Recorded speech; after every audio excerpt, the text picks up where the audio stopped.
publish quick how-to guides on all topics from A to Z by everyday experts. And today we have a special guest, one of our HowExpert authors for a special book, recent book that we just published. It's going to come on Amazon as an ebook, paperback book, and audiobook coming soon in the future. Rebecca Rehak, LPN, is a nurse, writer, and public speaker who has worked in the medical field for over 20 years, including kidney dialysis, community health, and memory care.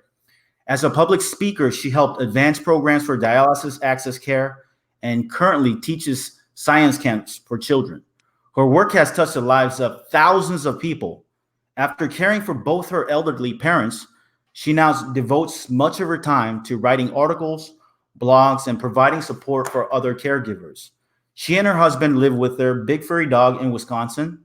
The author would like to thank the doctors and staff at Froedtert Hospital, I hope I said that right, the Medical College of Wisconsin, and Horizon Home Care and Hospice for the wonderful care they provided to both her parents. Her website is writtenwordsolutions.com if you are interested in articles or blog posts or any other writing work related to whatever topic, especially the medical field, because she has real life experience in that. Quick description about her new book, Elderly Parent Caregiver Guide. It's going to share with you 101 tips for adult children on how to love, support, and care for aging parents. Elderly Parent Caregiver Guide is the ultimate guide for adult children who are or will become their parents' caregivers. Filled with valuable information and ideas, this book offers hope, support, and plenty of practical advice for anyone caring for their elderly parents. Each chapter describes a different area of caregiving, including becoming a caregiver, medical providers, facility care, caregiver support, financial concerns, medical devices, special circumstances, end of life, and more. So thank you, Rebecca, for doing this interview. I appreciate you. How you doing? Fine. How are you doing today? I'm doing awesome. So let the people know how did you get into this? How did you become a nurse, and how did you get into this specific topic about caregiving? How did you become passionate about caregiving? Well, I became a nurse after working as an aide and other technician jobs in the medical field, and spent a great deal of my time in dialysis, where most of my patients were middle-aged to elderly. So I really started to get a look at the different challenges that elderly people faced, as well as the challenges that their children faced trying to help them. Right. I did work in community care and then ultimately worked in memory care, which is working with elders who have dementia or Alzheimer's disease. Wow. So what was your personal experience caring for your parents? Were they in a specific type of situation? How was your personal experience? Yeah.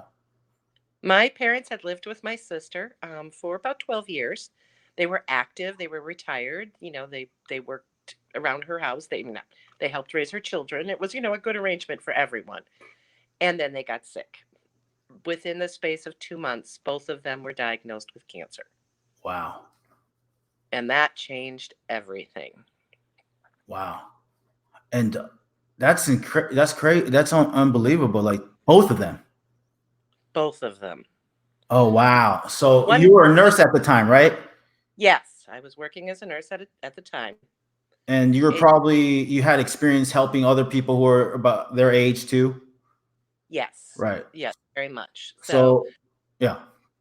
I kind of had a feeling what we were getting into, but it was definitely a long road. Right. Would you give us any tell us, share with us what you had to do to take care of them, maybe? So Sure. We moved both my parents in with me and my husband and son at the time. Wow. So very busy, full house. Absolutely. My mom had her own set of specialists for the type of cancer that she had. And my father as well had a different type of cancer. So that was a whole different slew of doctors. He also had some other health problems. So we had providers that, he saw regularly for those things. And we wound up ultimately remodeling our house to accommodate some of their needs. Wow, that's a lot of that's so what would you give for everyday people like who, before we go into that, like what who is this book for? Like is this for anybody or is this for people who have like parents who are really sick or yeah. This book is for anyone who has parents who are older. Okay. And like I say in the book, it your parents may be healthy and active at 60, 65, even 70, but that can change in an instant. Right. Hopefully for most people it doesn't, but for many it does. And this book helps you prepare and guides you through that entire process of becoming your parents' caregiver. So let's go. Oh, that's awesome. Perfect. So everybody who have adult children, in an instant, something can happen. Like it Yeah. happened. Yeah. So like what preparation do you have? Tips do you have for everyday people out there? Maybe their parents are healthy in their 60s, 70s, but kind of like what preparation right now would you It's, recommend them? the big thing is it's time to start talking with your parents. Awesome. Okay. Step one to talk first, right? Right. Find out what they want, what they're thinking of, what their resources are. Getting older and sick is very expensive. So, in order to be an effective caregiver, you do need to know what plans and options your parents are going to have if that happens. Right. And I have a question like, as a person gets older, what are the options? Like some people, they have their own, like my parents, they have their own home, but as they get older, like what are the options to live alone in their home right now, move to like what are the options? There's a lot of options, and it really depends on what level of care a person needs. Okay. Um, if someone is capable and healthy, they can stay in their own home. Financially, there are things like reverse mortgage and things like that can make retirement even more enjoyable for people. But a lot of seniors are on fixed incomes. And if they get sick, that makes it difficult to cover all the costs of care. So there are options for getting in home health, bringing in aides and nurses and therapists that can help keep people living in their home. If that's not possible, some adult children move in with their parents. Some adult children, like me, move their parents in with them. Hmm. And beyond that are the options of assisted living or a CBRF facility or a nursing home. We think of all those things kind of under the term nursing home, but there are differences. Interesting. What are the type of people who go to the parents' house and help out? You said in-home health. What are they known as? Like, what's their job title? The most basic job title and one of the most necessary are home health aides. They Home help health aides. they help your parents shower, get dressed, maybe they make meals. Interesting. Um, they can be with your parent, help remind them to take medication. Yes. Basically, more than a companion. There are companion services, but those don't necessarily go that far. If you need actual physical hands-on help for your parents, Yes. then home health aid is the way to go. Wow, that's really valuable. I don't even know this, but I'm also want to learn for myself too, potentially. Sure. But how much does that cost? Like I'm guessing, like generally speaking, part time or Uh, full time. the average wage for a home health aide or Yes. CNA or resident aide, which is basically that job in any type of situation, they have different names depending on where they work, whether it's in home or in a facility. The average wage is less than $15 an hour, Okay. but going through a service that screens people, does background checks, has some protection for you, is going to cost a lot more. Okay, I see. I see. So how do you find those people? By the way, I know generally speaking, is there a website that's safe or recommended from a professional? Like, yeah. The way to do it is to start on the internet, Okay. to do a search for home health agencies in your area, but then to interview them, get Right. recommendations from friends and family, meet with them, maybe in their office, bring them into your parents' home so they can meet your parents so you can see how the interaction is. Hmm. That's really the best way to screen or decide to hire a service. You also want to look for a service that has more than just home health aides. Unfortunately, once an elderly parent starts becoming ill, chances are that's going to continue and they will decline. They will So decline. The parents will decline. it's very common. Why?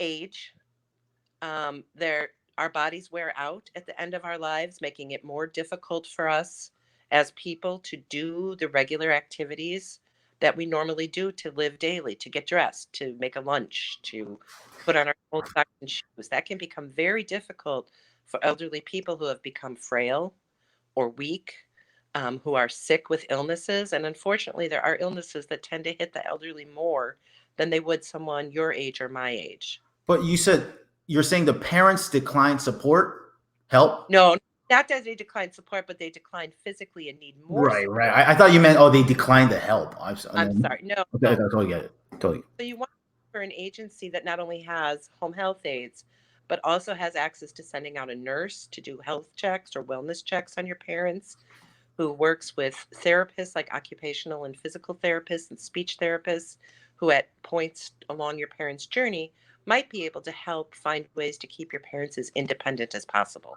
What's the most common ways most adult children, what option do they choose? And with the parents, what is the most common? Just, It is really varied. There are yeah. over 20 million adult children caregivers in this country. Okay. So there is no one right answer for anyone. For everyone. It has to be an answer that works best for you and your family. Because I feel like I'm from Korea, so like sometimes I feel like in America they're more independent people are, you know? Yes, And in Korea, like back in the days, like my parents' generation and beyond that, they all used to live in the same house or whatever, right? sure. So it Hmm. was actually common to do this, but now, like I feel like in this culture sometimes it's like I almost feel like I got to do more too. I'm sure other people do too.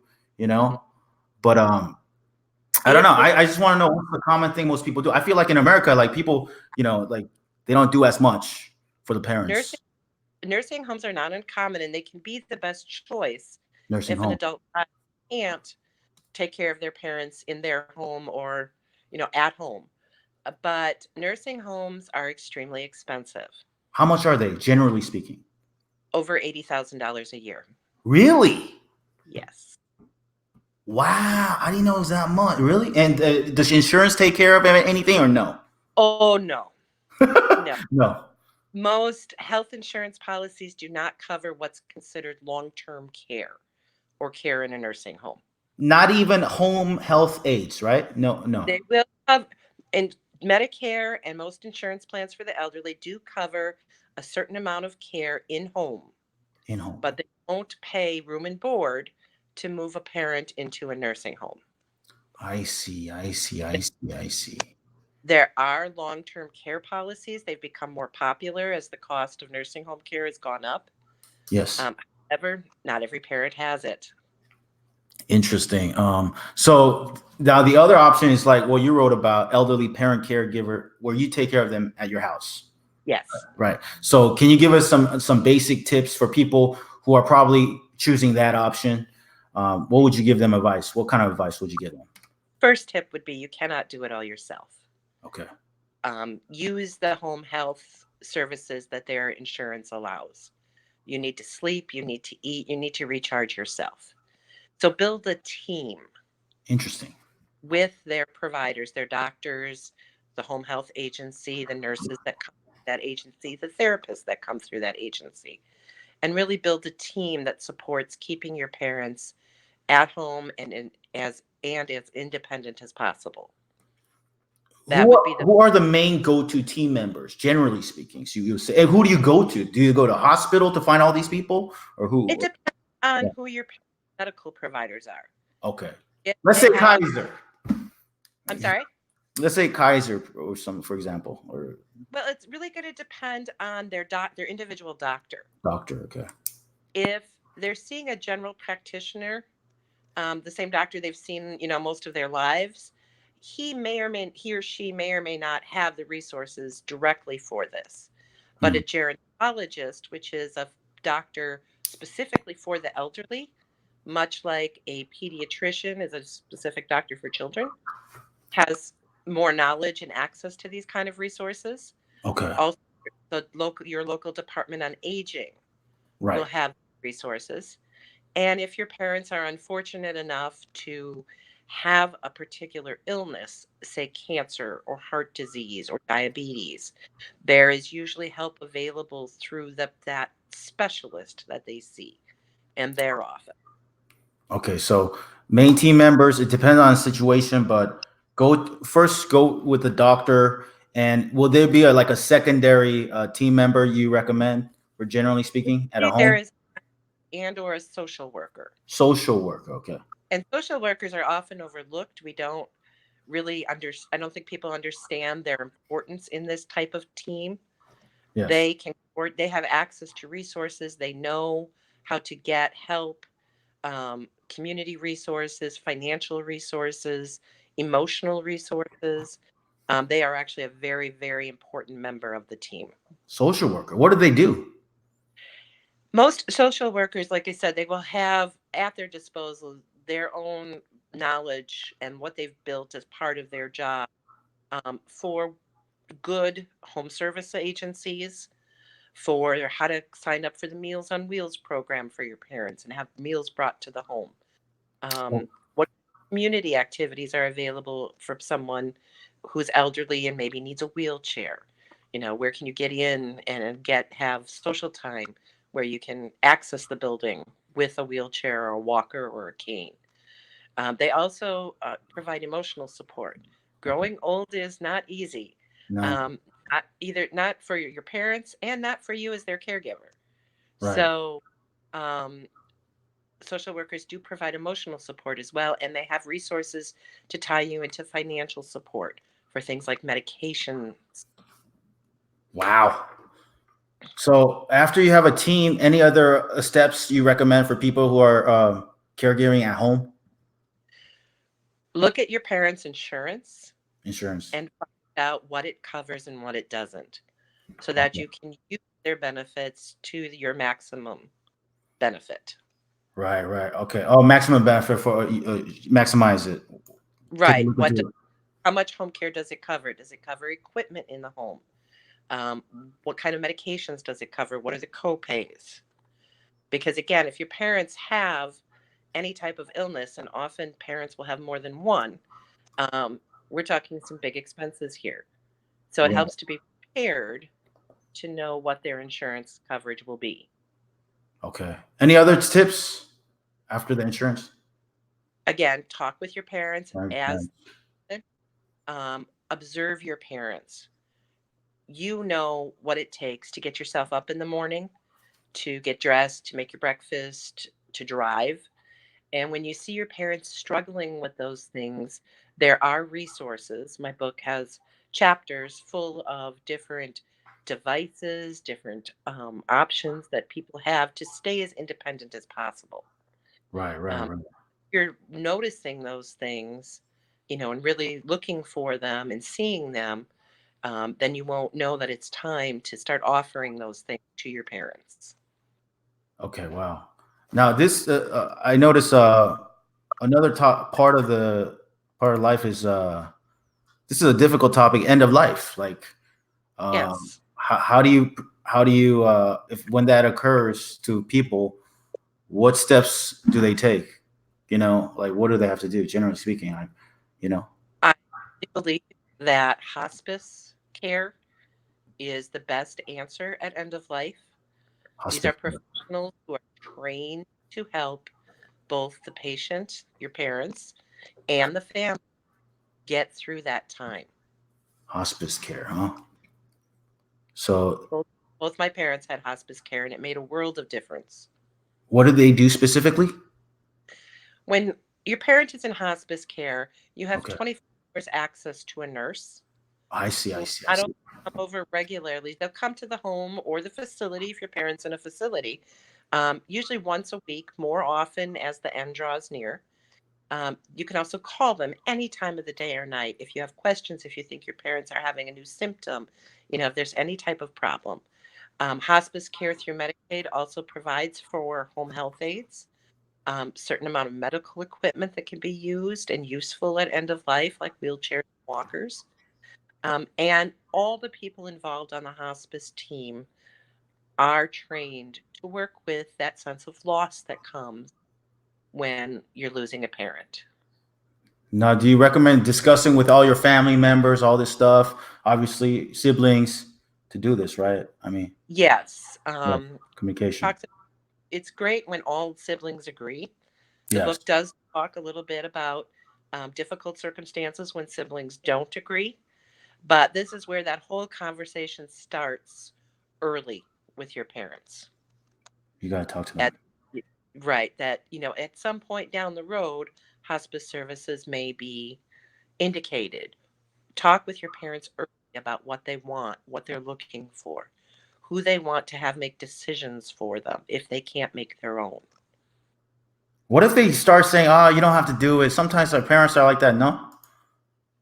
Yes, they can be parents. It's difficult for them sometimes to accept that they need more help. Okay. So you need to be able to point it out. You need to Right. know what to offer, um, particularly in the terms of devices. There are, for instance, devices that help people get dressed. Really? Simple things like a button holder. Really? One of the first things that can be very noticeable for elderly people is they lose their dexterity in their fingers. It's not as easy to zip zippers and button buttons and do little work like that with the fingers. And instead of just saying, Mom, Dad, you're not, I know you're having trouble buttoning your shirt, you need help. A button device actually allows them to do it with the device much Wow. easier than trying to do it on their own. What is it called? Just curious. It's a um, button holder device, Really? button Interesting. hook. There are also zipper devices to help pull up and down zippers. Wow. Um, how do you deal with the stress taking care of parents? Because you said you had your own family and you had to take care of them, like to recharge yourself, for example. How did you do it? And how do you recommend other people do it? I wish there was a simple answer to that. Right. Uh, the reality is that, based on studies, the average adult child who's caregiving for their parents will spend at least 20 hours a week on average caring for their parents. If you're working and raising a family, that doesn't leave a lot of time in your day. Mhm. So, for most people who are in the situation I was in, your own free time is what you give up. I see. Okay. Hmm. Wow. So it could be very stressful, you know? And there are support groups available in many locations and also online. And Right. that does a lot. Because you want to help your parents as much as you can, but on the flip side, you want your own time too. So you recommend some groups. What else? Right. Like, Well, support groups are great. I really recommend online. Not every area has a support group right, locally, specifically for adult children caregivers. right. Um, but there are plenty available online that you can log into when you're available, when you have time, and still get support for what you're doing. Talk with other people who are in your same situation, know that you're not alone. Also, get ideas and tips and tricks from them about things how they've handled certain things. So that can be a big part of caregiving, is having that type of support. Awesome. Well, it's awesome that you wrote this book because I think a lot of people have no idea about how to get started helping with their, elderly parents. It's a lot of information, But Yes, so I commend you for doing this. This definitely going to help a lot of people out there, for sure, from your thank you. experience. And Thank any final advice for people trying to help their parents as they go older? Or It is a journey, but it can be a very rewarding one. amen, To be absolutely, one, someone that helped you as a child, who raised you, and yeah, then for you to be able to help see them through these years is an awesome responsibility, but also a fantastic one. right. And even if you don't live there, you can still visit more often and stuff like that. Help them too, right? Right. The Yeah. book discusses ways for long distance caregivers to be Right, effective, to feel like they're participating in their parents' care, and it can be done. right. Awesome. Okay, cool. Thank you for the interview. And by the way, how can people check you out in the future. If you're also a writer, what's your website again? My website is writtenwordsolutions.com. And Writtenwordsolutions.com. and I have a blog specifically for caregiving. Yeah, It's elderparentcaregiver.blogspot.com. awesome. So thank you, Rebecca, for this interview, and thank you for doing your work, writing about your. I hope it helps a lot of people out there, and because this is an I do important too. topic that some of us, don't take time enough doing. So this is awesome. I hope it does help. I'm sure it will. So thank you, Rebecca, and I wish you all the best. Okay. Thank you, Thank BJ. you. All right. Take care. Bye-bye. Bye. Bye. Let me see if this